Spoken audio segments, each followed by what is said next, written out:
Get ready for a new episode of KP Talks Dollars and Cents. Learn financial literacy and get real-time updates on all things housing, finance, and real estate with your host, Kevin Perenio. As an owner and C-level executive for 20 plus years in finance, KP is here to serve you with all of his knowledge and experience. Whether you're a broker, realtor, or just interested in the economy, this is the podcast for you. So let's get started. Here's your host, Kevin Perenio.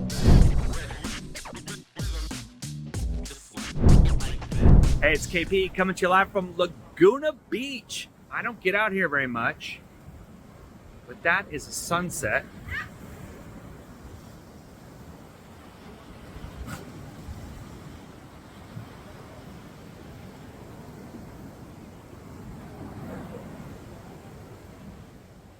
Sorry, my camera doesn't allow me to zoom in, and I'm sure my audio is terrible, and I'm sure you're hearing the stuff, but I wanted you to get this amazing sunset at Laguna Beach. We are right downtown. We're at Driftwood Kitchen.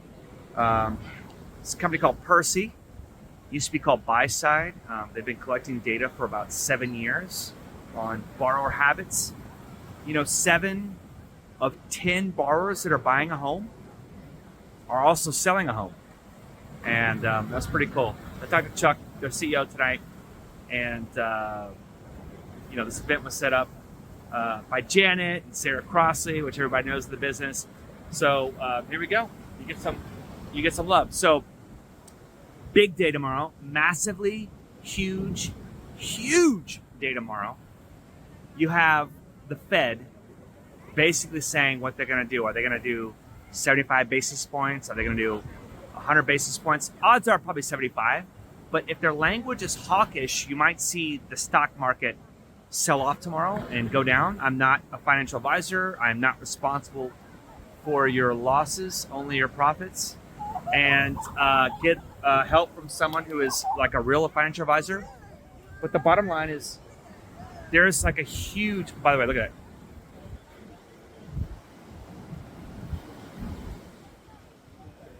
There you go. Sunset, Orange County. There's a probability the stock market sells off. Buy on the rumor, sell on the news.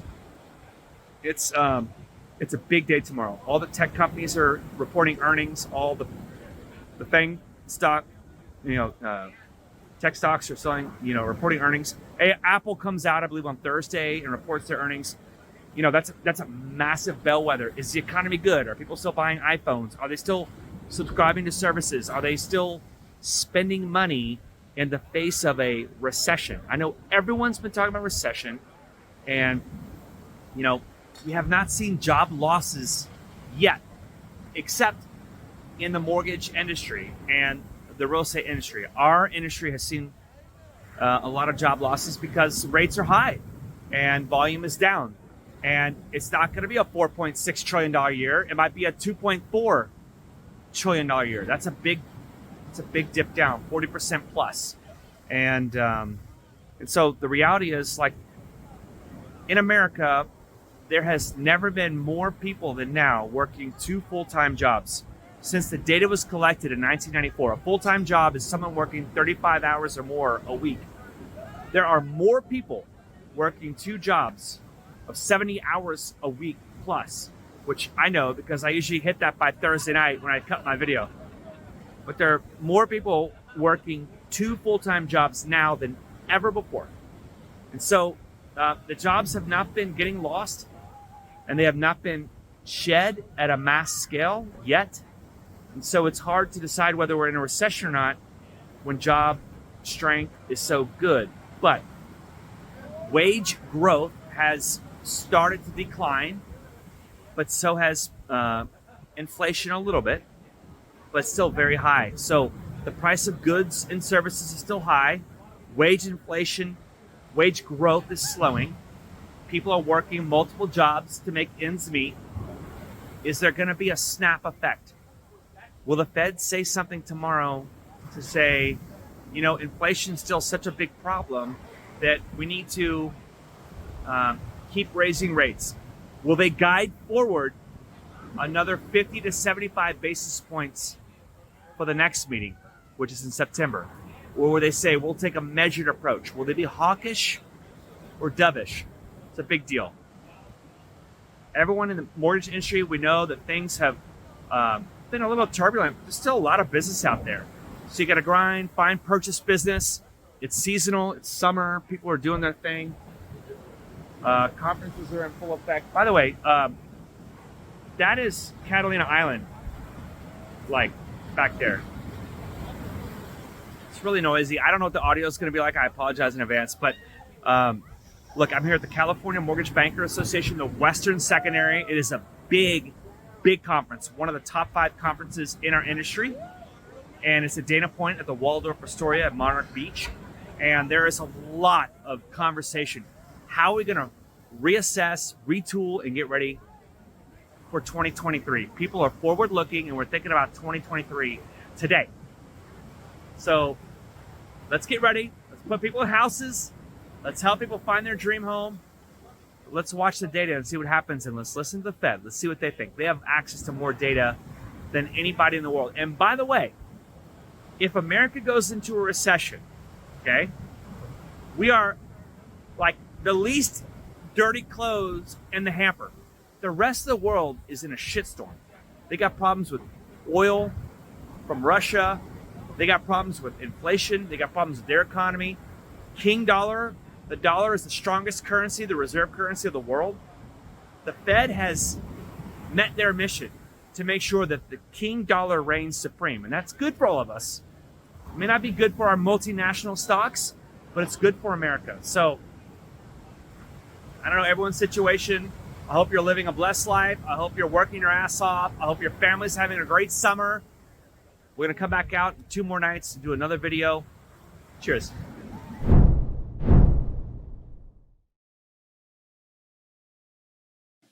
Hey, it's KP coming to you live from Corona, California.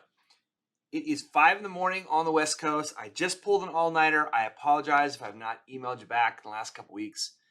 Been on the road a little bit, had a conference, and the Western Secondary that's put on by the California Mortgage Banker Association was a great show, very well attended as always, at down in Dana Point, California, and everyone was talking about what's going on in the economy, housing, using the recession word, and we've hit a wall and this and that. And I don't want to get all negative too much and feed into that, but let's be real about it.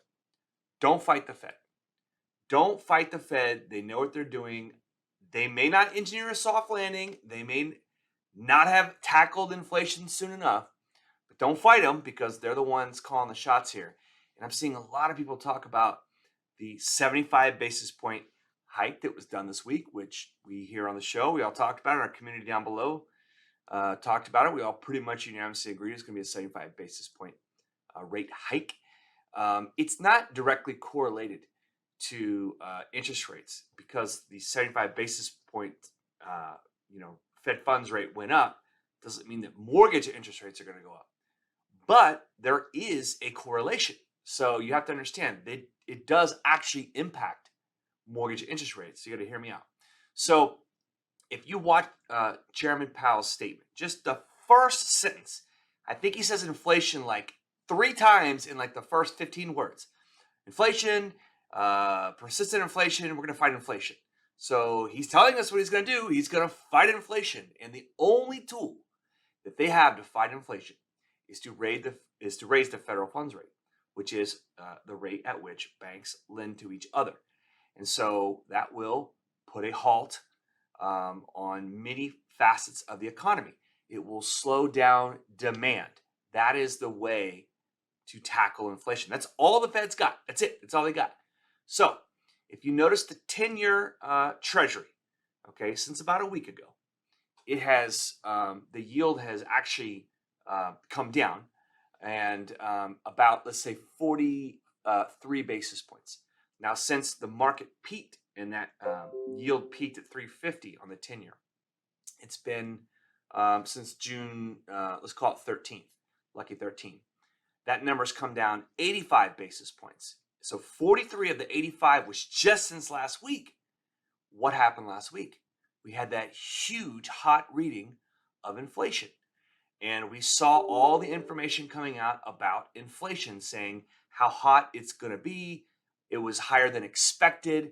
And then, we've talked about in the past when you break down that index and how those, PPI and CPI numbers, how they're calculated. We're going to remove last July's number with a number for this year. We're going to remove August number of last year of 21 with August this year. And if these readings continue to be even 0.5, what if they're us of 0.9% again, and they're replacing smaller numbers from last year? We're going to see higher and higher numbers. The bond market knew that. They knew that last week. And as soon as they saw that hot read, they knew the Fed was going to keep their foot on the brakes. 75 basis point rate hikes plus the 50 done earlier this year. Those are massive moves. Not just, we just did 150 basis points in like less than 45 days. Those are massive moves, especially from a percentage standpoint, historically, from where we started just 45 days ago.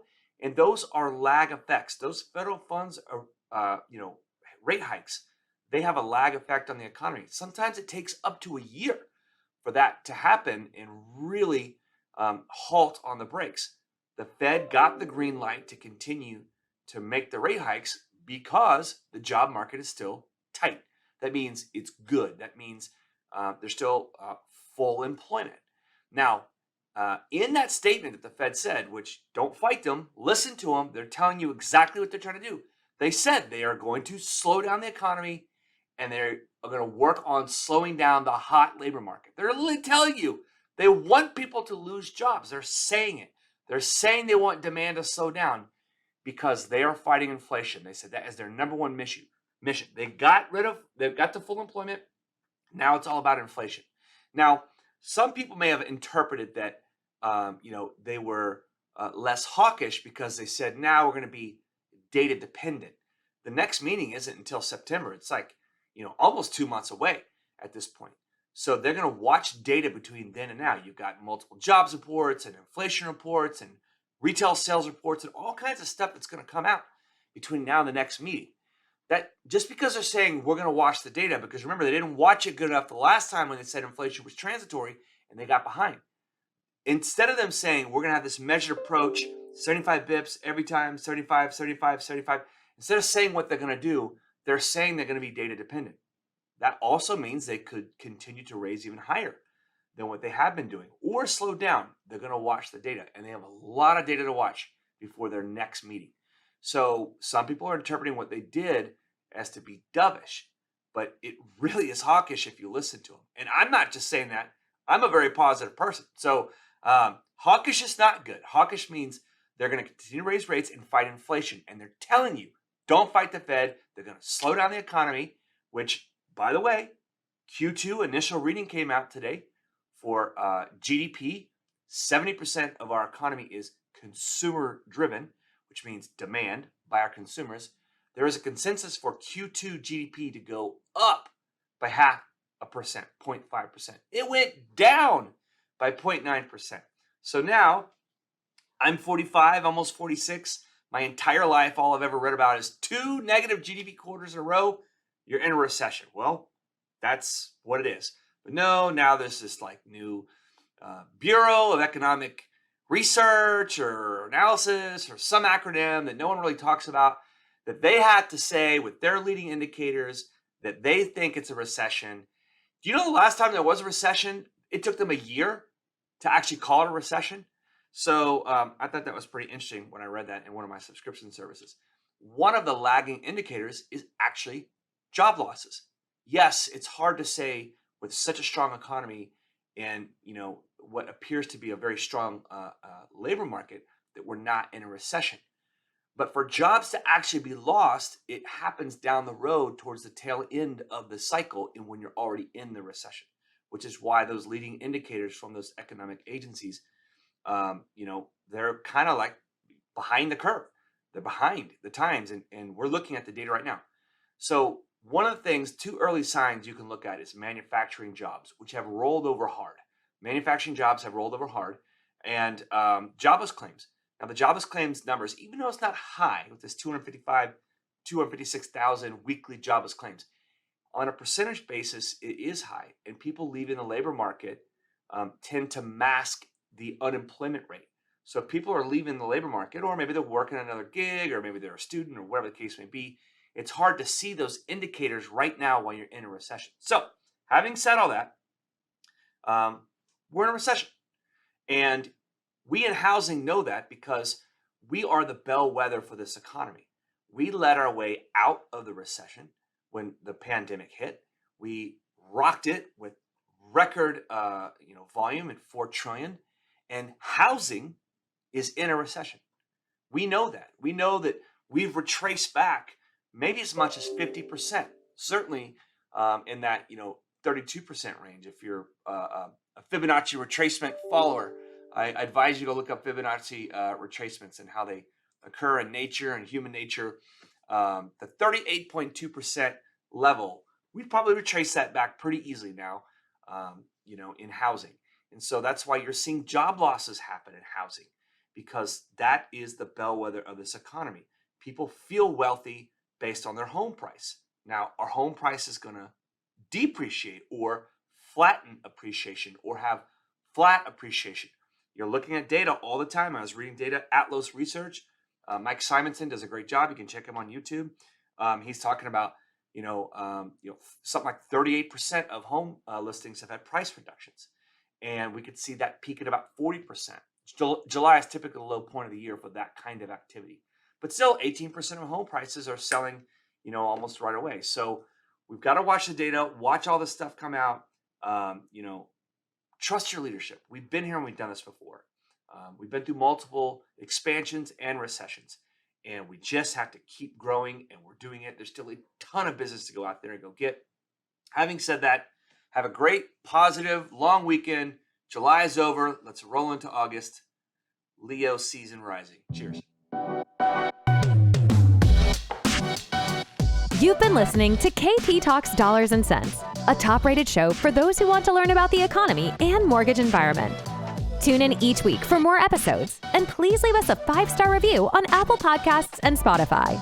Kevin Perenio does not render or offer to render personalized investment or tax advice through KP Talks Dollars and Cents. The information provided is for informational purposes only and does not constitute financial, tax, investment, or legal advice. For more info, follow KP Talks Dollars and Cents on all of our social channels.